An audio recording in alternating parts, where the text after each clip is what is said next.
بسم الله الرحمن الرحيم الحمد لله رب العالمين والصلاة والسلام على أشرف الأنبياء والمرسلين نبينا وقدوتنا محمد عليه أفضل الصلاة وأزكى التسليم اللهم أعلمنا بما ينفعنا وانفعنا بما علمتنا وزيدنا علما يا رب العالمين. We are here on Sunday night with Raghib Asfahani and his book, one of many of his books that have survived to us, alhamdulillah, Dhariyah ila Makarim Shariah. In the previous lesson, our author had tried to provide an account of why people do good, and in his normal way, try to see some sort of pattern, see some sort of order and structure and relationship or rank between the various motivations that drive people. And what he found was that, upon reflection, there are levels of sophistication to people's motivation. He broke down what people are motivated to do into two categories. He said, well, let's look separately at what they're motivated to do good in this life versus good for their afterlives. And he found that the two were analogous, that the lowest level, well, why don't we give you all the opportunity? So if we're talking about doing worldly good, Raghib Asfahani said that there were three levels. What was the lowest level of motivation?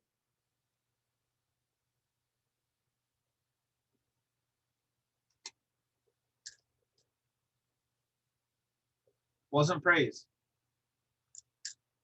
That was a different level. There was something even lower than praise.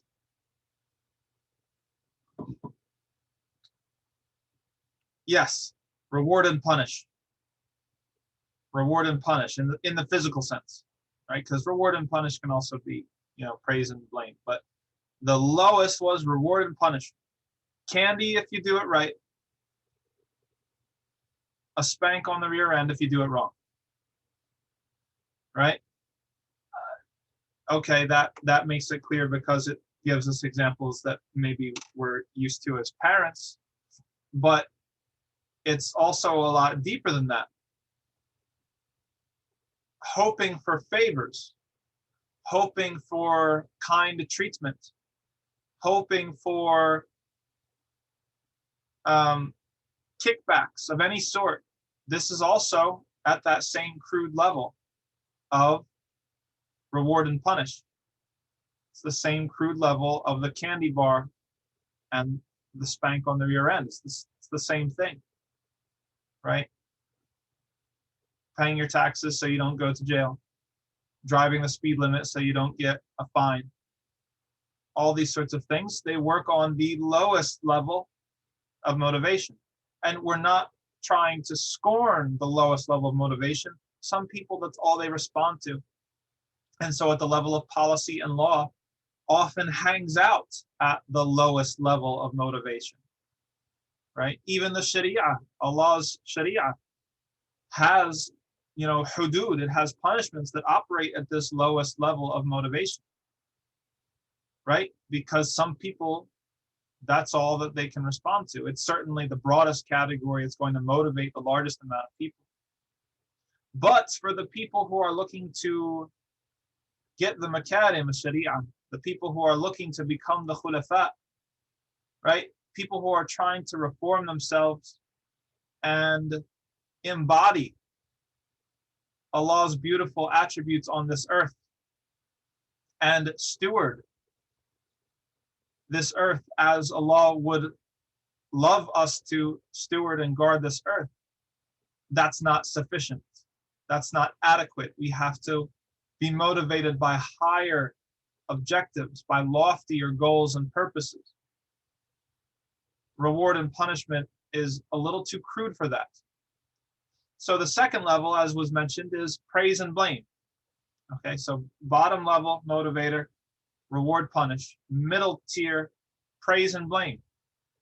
It's no longer about the allowance, the paycheck, or the fine, or the treatment by somebody. When we're talking about treatment, we're talking about favors, right? I'm going to wash the dishes so that my spouse doesn't get angry at me. That's reward and punishment. If it's physical, if it's only blame, then it's one level higher than that, right? Still not optimal, still not ideal, still not good enough for Allah's awliya, Allah's khulafa, right? You're not going to become reformed through only responding or being motivated by praise and blame. There's a higher level than that, but it's there, right? So now we're afraid of what other people think of us, or how they'll treat us due to their opinions, our reputation, right? Maybe why we show up to the masjid sometimes when we really don't feel like going.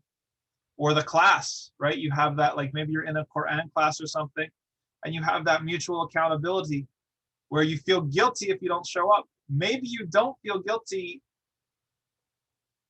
as you should, meaning you don't feel guilty to Allah, right? But you maybe feel guilty because of the human element. You're afraid to disappoint your sheikh. You're afraid to disappoint the other students in the class. This is a mid-level motivator, praise and blame.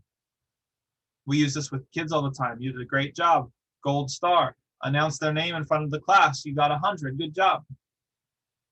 And the highest, rank, student rankings, right?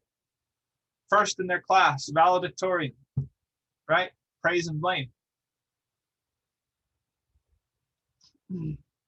But there's a level beyond that. And what was that? For the worldly good. What was the highest level of motivation, the most sophisticated, the noblest level? Jannah and the pleasure of Allah gets to the otherworldly good, the good of the afterlife. But what about the worldly good? We're talking about holding open doors. We're talking about forgiving someone if they wrong you. Things that happen in the dunya. I know it's hard to separate them sometimes because as a person of faith, that's the calculus that we're going through. But we're looking a little bit more universally towards what's applicable to everyone, even if they're not a Muslim. Feel good feeling, that's closer. That's closer. There's a certain satisfaction. But the satisfaction is in what? The satisfaction is in embodying good and seeking virtue. Virtue is what Raghib Asfahani had said. Right? This is the highest motivator. Yes, exactly. Still not transactional. Good. Right? And we'll get to that when it comes to the good of the afterlife as well. But it's not transactional. Huh? You're not forgiving somebody because you hope that they will forgive you. Remember the golden rule. Do unto others so that they'll do good to you. Right? We realize how crude the sentiment is of the golden rule.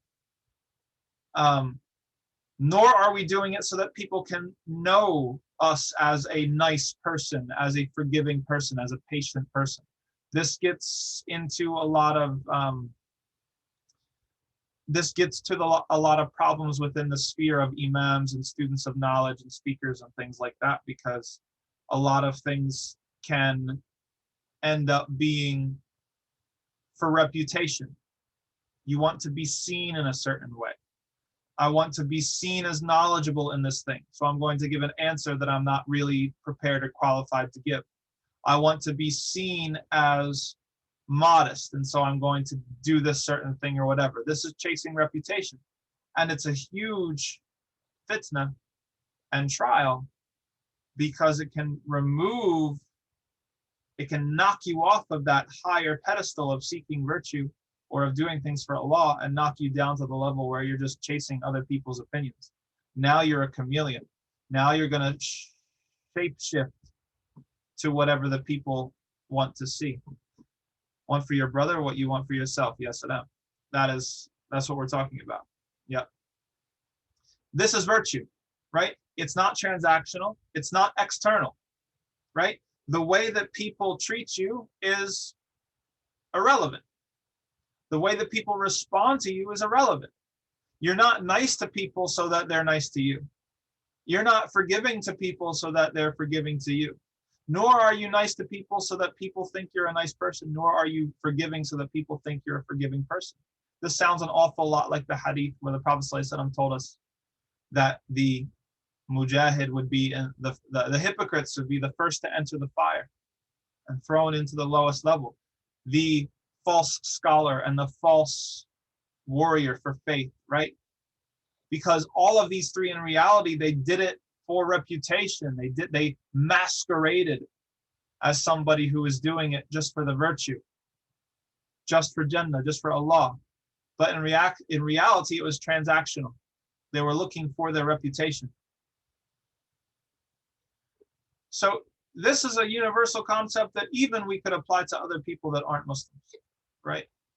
Even if you're not a Muslim, if you're seeking virtue by doing some sort of good, you're operating at an elevated plane compared to those who are simply in business, right? If they're tied up in this transactional nature, this is just business. You're trading. You're trying to trade your good deeds for something else. And now it makes sense, Allah's language that He uses in the Quran, that they bartered their faith for a meager sum, for a paltry gain. Allah uses the language of transaction a lot in the Quran to describe the losses of the people who are caught up in this transactional thing, and they can only make sense of it in terms of transaction. So this was doing good in the dunya. Reward and punish, praise and blame, virtue. Then the author, he drew an analogy to seeking the afterlife. And he said this same hierarchy exists with people who are Muslims, okay, who are believers, who are people of faith, who believe in an afterlife and are seeking it and are trying to obtain it. The lowest level was, what was it? What was the lowest level for the people of faith?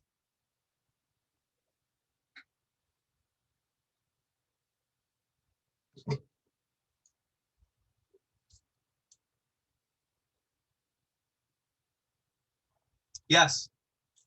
Getting Jannah, avoiding hellfire. Reward and punish, same thing. It's just reward and punish in the afterlife, right? You want the damsels, the maidens, right? Like all of the Orientalists think we obsess with, right? Or you want the fruits, or you want the shade, or you want the whatever, the river of honey, whatever it is, all of these sort of candy bar rewards, right? Or the opposite, the stick. You're afraid of the fire. You're afraid of the punishment. You're afraid of this. None of this is wrong, but it is lowly and less sophisticated than other intentions that you could be having, other motivators that you could be using. So what was the second level? What was the level above that?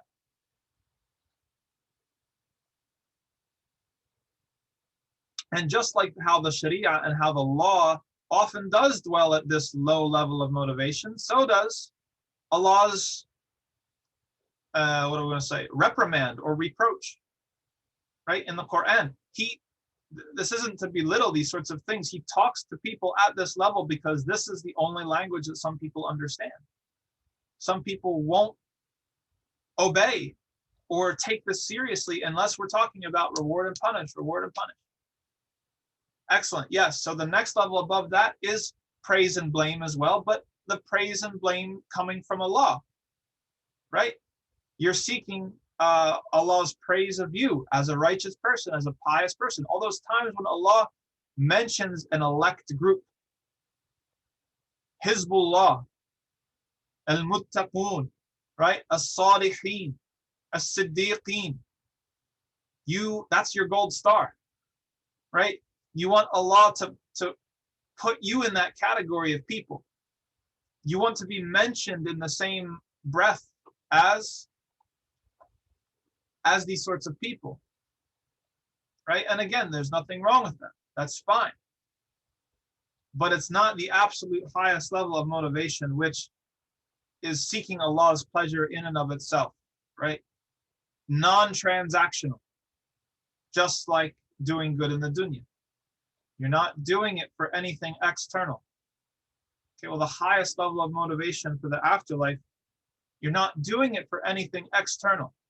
Yes, you want Jannah. Yes, you want the fruits. Yes, you're afraid of the fire. Yes, you want Allah's praise, and you fear so much Allah's censure and blame. But the main thing that you're going for is Allah's pleasure. It's not about you anymore. That's the difference. You've de-centered yourself and you have instead centered Allah. So all of that was last class, and it was a significant one. But now, Raghib Asfahani, he's going to talk about the obstacles. What prevents people from wanting to do good in the first place? Because all of the levels that he just explained and talked about, they are for people who want to do good. How many people in the world right now want to do good? Not everybody, right?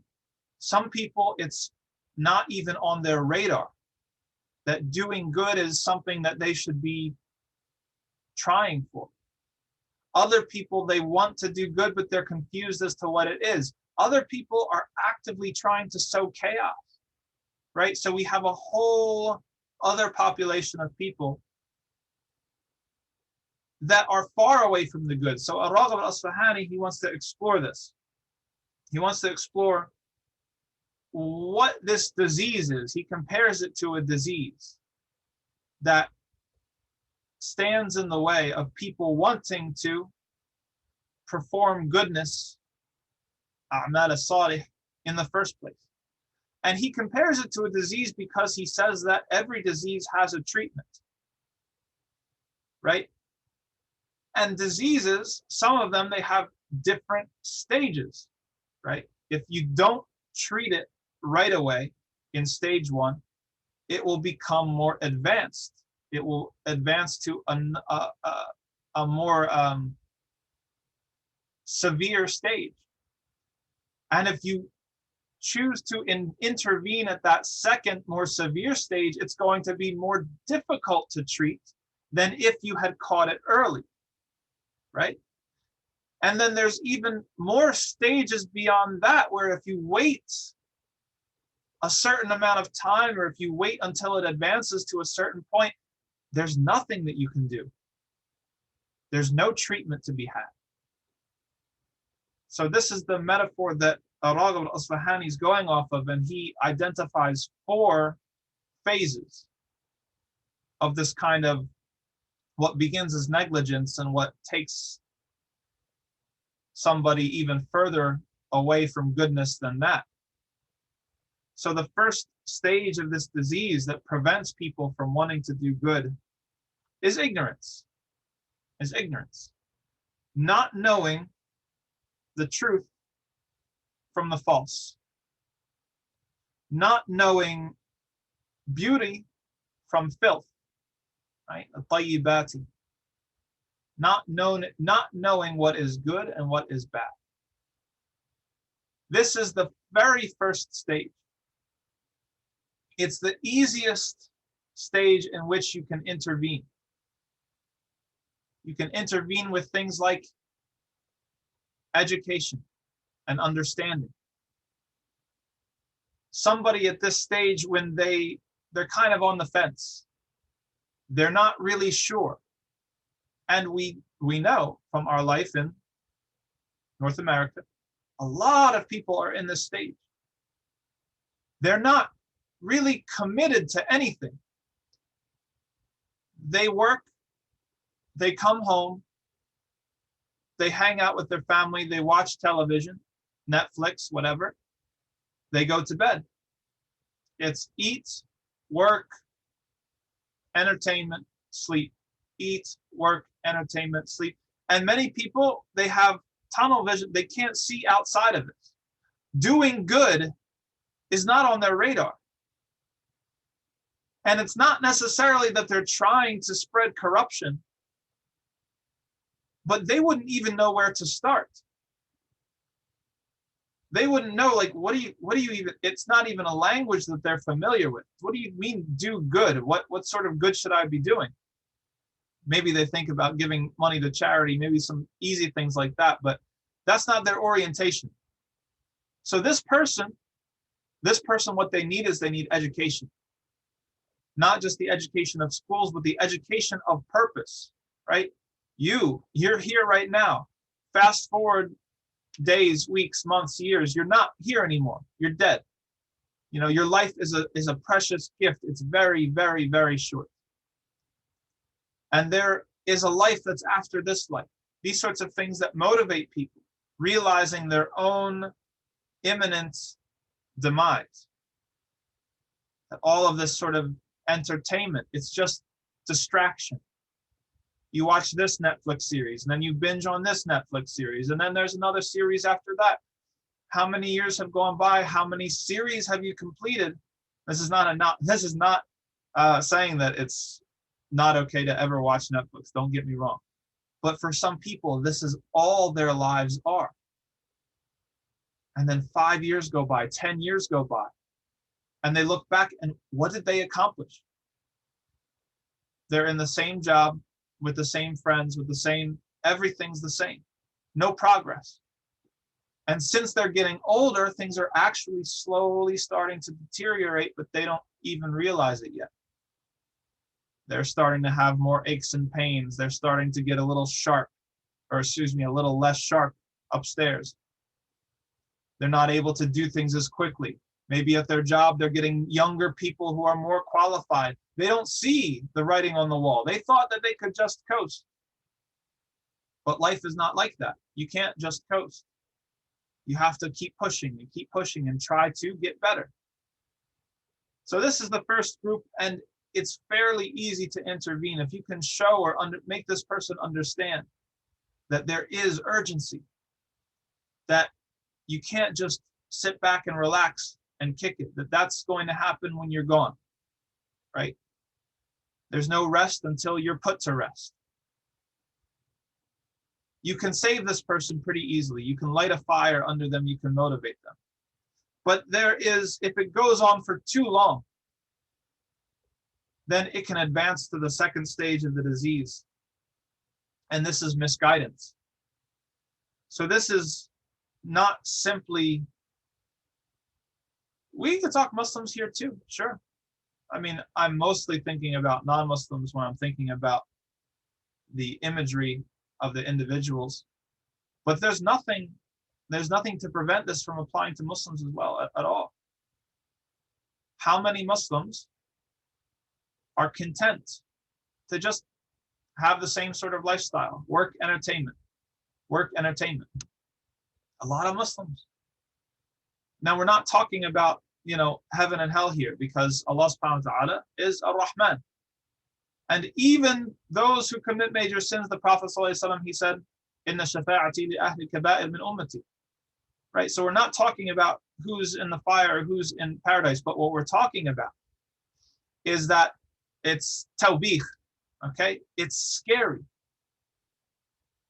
If you let yourself go, if you try to just coast, and the years go by, and the years go by, and the years go by, you might turn around one day and realize that your faith has been taken away from you. It doesn't usually happen in a moment. It usually happens with a long, long runway. Things happening and just, backsliding.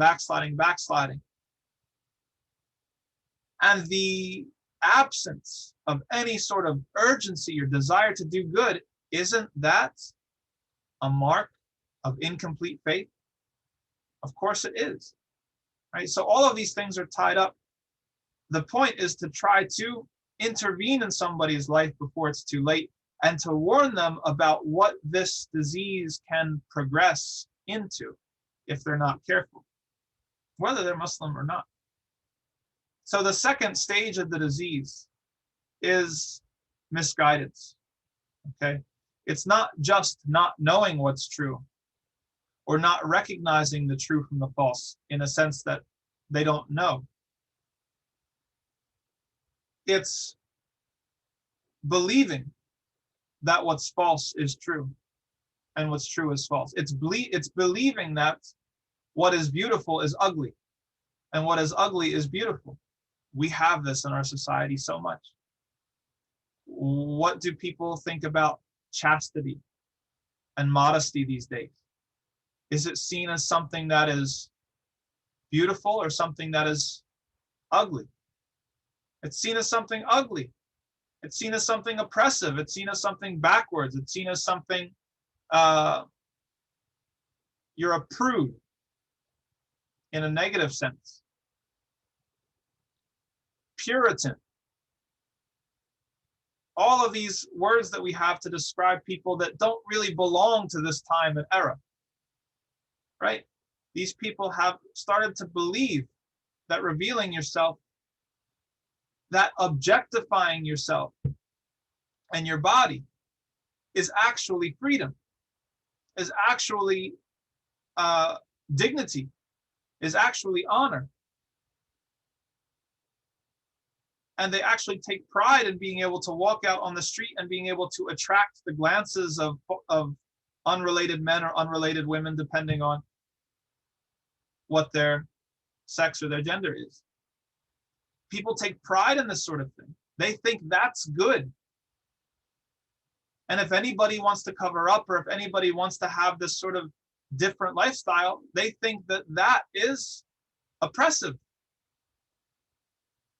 This is astray. This is misguidance. This is backwards of what it should be. How does it happen? It happens with the assistance of the devil, shaitan, because this is about justifying ma'asi. This is about justifying sin, right? We mentioned this in the khutbah the other day with the story of Al-Miqdad, right? The devil, he wants to beautify. He wants to beautify evil to you. And so he's going to do whatever he can to beautify evil to you. His job is to flip the script entirely, to make what's good seem ugly or make it seem bad, and take what is bad and make it seem good. So a person who is involved in bad and they're used to the taste of it because it's tasty, it's delicious, it's kind of fun, it's exciting. It's exciting to be young and attractive. Is it not? It's exciting to be able to grab the attention of the opposite sex. Is it not? Yeah, there's a thrill to it. It's exhilarating in some sort of way, even if people deep down know it's wrong, but they will allow themselves to be convinced otherwise. They will allow themselves to be convinced that this is good. This is empowerment. This is freedom. This is liberation. This is open-mindedness. All of these empty slogans and platitudes that we have, right? To make this thing seem good, and then to look at the other, to erase any memory that we used to be this way. That's backwards. That's old-fashioned. That's medieval. That's Puritan, oppressive. No man can tell me how to dress, right? These sorts of things people are ready with. It's all about justifying the sin and making it seem beautiful, beautifying what's ugly. This is the second stage, and it's much, much, much more difficult to intervene with a person at this level than the previous level. The person in the previous level, the stage of ignorance, they're open for a discussion. They might not care, and that might be their biggest problem, that they don't care enough to figure out what's good and what's bad. But somebody who's convinced because they like the lifestyle, They find it exciting, they find it attractive, they find it edgy to live in this certain way. And they've got all their justifications and rationalizations as to why it's good and why the other way, the pure way, is actually wrong and backwards. That's a very, very much more difficult person to convince, and a much more difficult case to intervene in.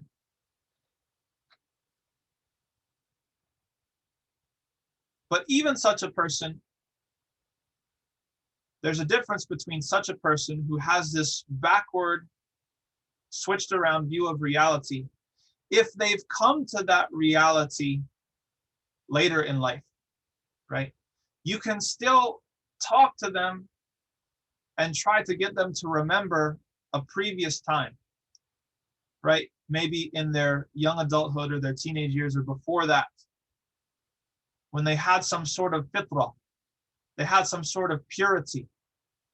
And you can try to touch and access that. But the next stage, the third stage, the even harder stage to intervene in is when someone has been raised on that idea or that lifestyle from day one. So we would draw the example of, for example, let's take a Muslim family, okay? The previous stage, we can imagine a Muslim family, they come to America, the parents are fairly practicing maybe, or they have some sort of semblance of deen, but then they don't really, they're not very careful about their children's upbringing. And so their children, they become very, very westernized. They take off the hijab is done. They start to dress like everybody else. They listen to Beyonce and Cardi B and Nicki Minaj and all of these, pop stars, and they get influenced by how they dress and how they talk and all of their sort of morality. That person knew, yes, that person knew a different life at some point, right? They weren't raised that way. But over time, like the Shariah family said, diluted deen over time. Over time, the grass seemed greener and the forbidden fruit seemed sweeter. And so they came around to this other way of life because it's shahawat, right? Because it's again, it's tasty. It is appealing, alluring, right? That type of person, they still have a past, they still have a childhood or some period in their lives where you can kind of try to remind them that, remember that you were not brought up like this. You can even, and this is something just from my own personal experience, like this is an imposition from outside, right? If you say that you're free in this country to practice your faith, to do what you want, then wouldn't you be free to to cover up the way that you wanted to, or that your religion asked you to do all these other things, right? Like you can kind of maybe try to talk to a person like that, but what if the person has been raised on that from day one? That is the third and more advanced stage of this disease.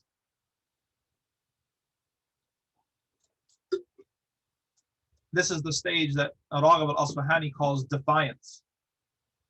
They're defiant because not only do they see ugliness as beauty and beauty as ugliness, but they're certain that that's the way it is.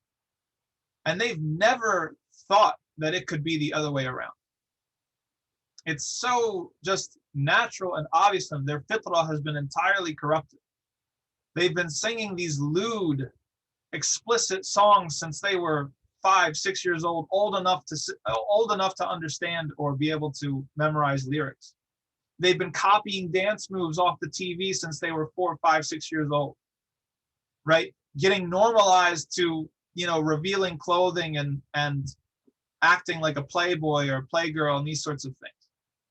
So they don't even have a past or a fitrah that was intact. They even saw their parents doing that most of the time.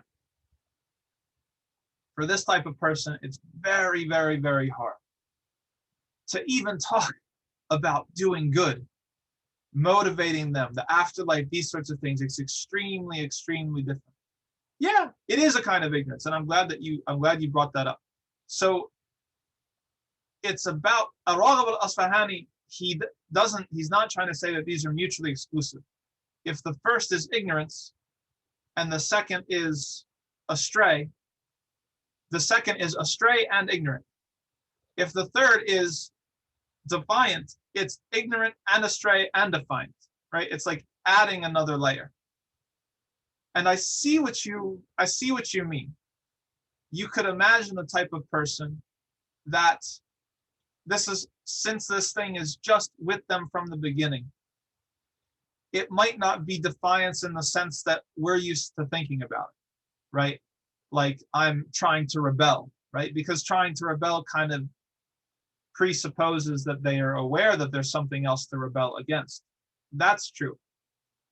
But what Raghib al-Asfahani is trying to communicate, or it was at least what I understand that he's trying to communicate, is the sense of scandal that something could be otherwise, right? Because if you take the previous example of a Muslim from a Muslim family, a young person that's westernized or whatever, they are aware that religious people are out there living life differently. They've got aunties, right? Like, you know, and they've got uncles and they've got their grandparents and they see them at Eid and whatever. And even if they have a boyfriend or they have a girlfriend, or if they smoke or if they drink or do any of these things, they still have this connection. So it's in the same universe. They're able to understand, right? Whereas the other person, they can't even fathom that this sort of thing is a thing. How do you not, like, I remember even people would ask me, like, how do you not drink? Like, that's weird. How do you not, you know, pick number, like buy a lottery ticket?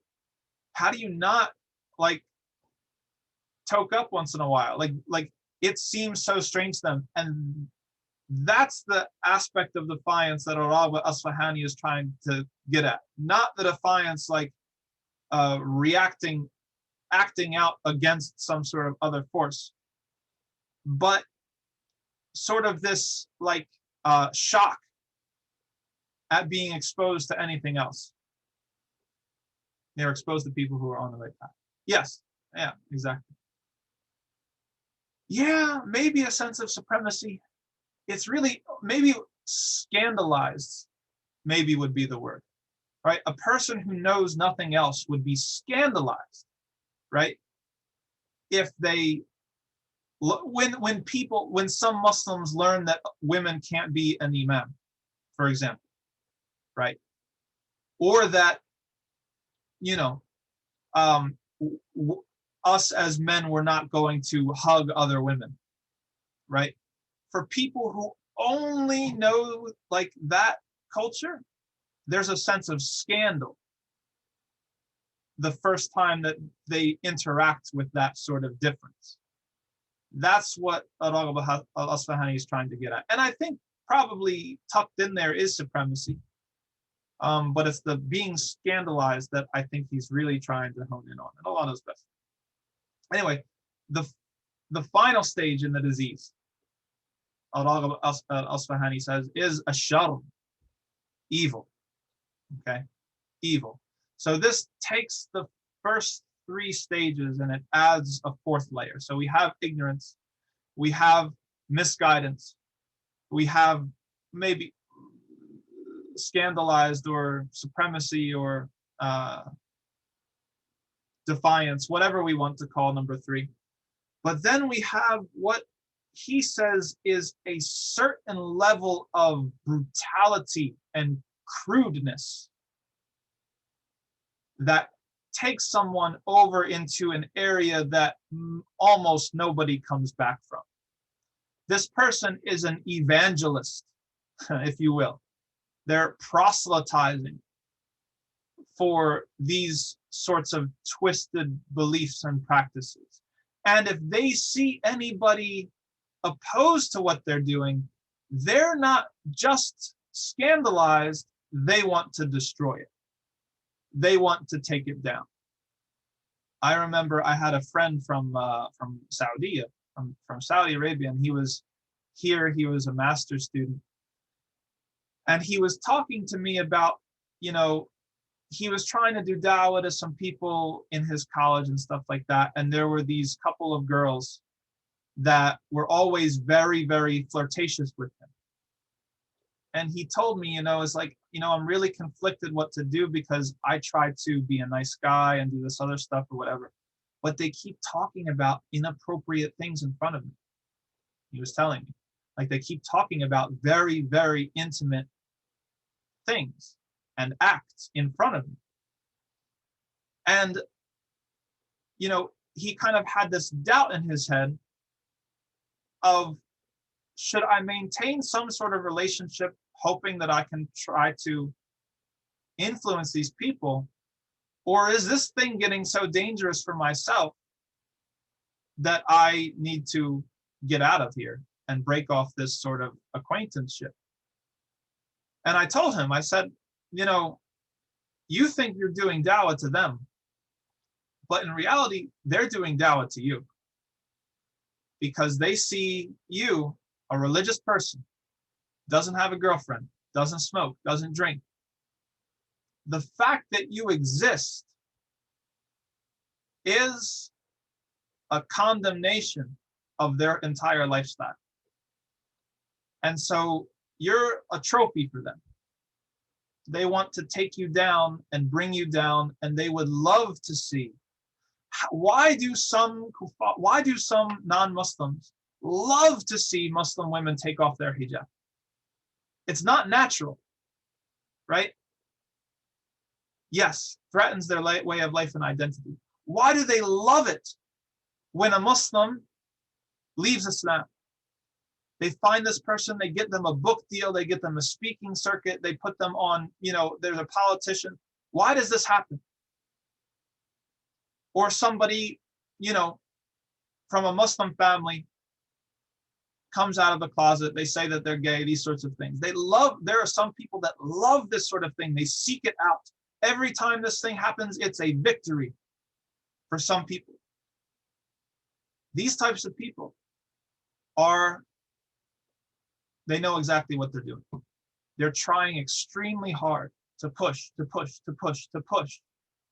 their view, and any sort of practice that contradicts their way of life, their identity, their platform, their ideology, they want to take it down. This is the most advanced stage that Raghib al-Asfahani talks about. It's mixed often with brutality or with crudeness. Oh yeah, sure, asylum, yeah, definitely. Yeah. Fast track that visa. You get the express lane, right? These are the Fir'auns, right? These are the Qawm Lut, right? Like these types of people they're not just content to do it for themselves. They're trying to put down any opposing viewpoint or opposing lifestyle. Oh, exactly. Because every time one of us, anytime, inshallah, may Allah make us among the righteous. I mean, anytime a righteous person slips, this is the type of person that takes joy in that takes glee in that, because every single time that happens, it's a confirmation for them that people are all really just the same, that there's no really virtuous path to be on, that it's really all just about maximizing pleasure and these sorts of things, right? This is the kind of mentality. And so Raghib al-Asfahani, he says, this is the most advanced stage of disease. And this is a significant barrier to doing anything that resembles good at all. And it's extremely, extremely difficult to intervene or to treat a person once they have reached that level. But Allah is qadir ala kulli shay. He is able to do anything that He wills, and nothing is beyond Allah's ability. Anybody have any questions, comments before we break up for tonight?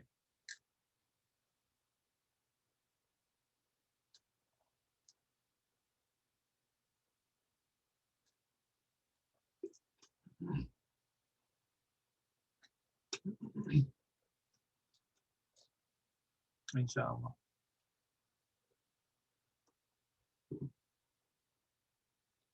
Allah can change anyone's heart. That's true.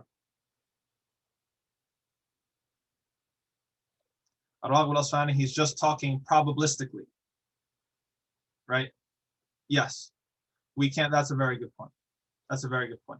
We can't assume that we know. You know, we can't like take this like perspective that Raghib al-Asfahani has, and we can't just like go around like labeling people. Like, here's a stage 4 person. You know, because we could be wrong, first of all, because we only see people for snippets of their lives. And Allah can guide anybody. Allah can guide anybody.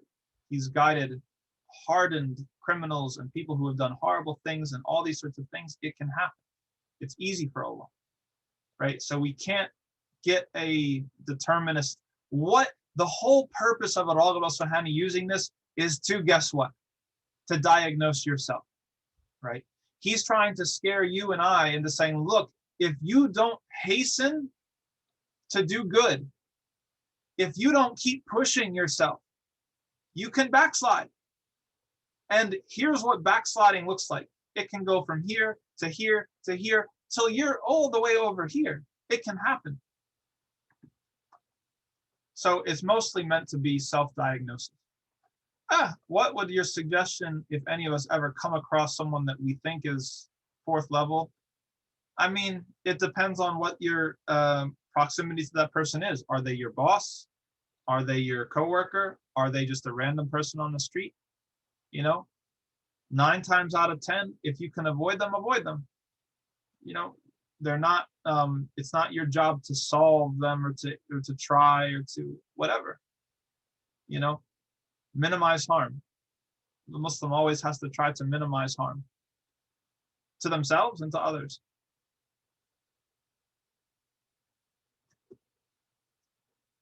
And yes, this is parallel, definitely, to the traps of shaitan. Yeah, 100%. No, the shaitan is responsible for the descent all the way down. That's a very good point. And Omar, of course. All good points. MashaAllah. Very good. Anyone, any other comments or questions?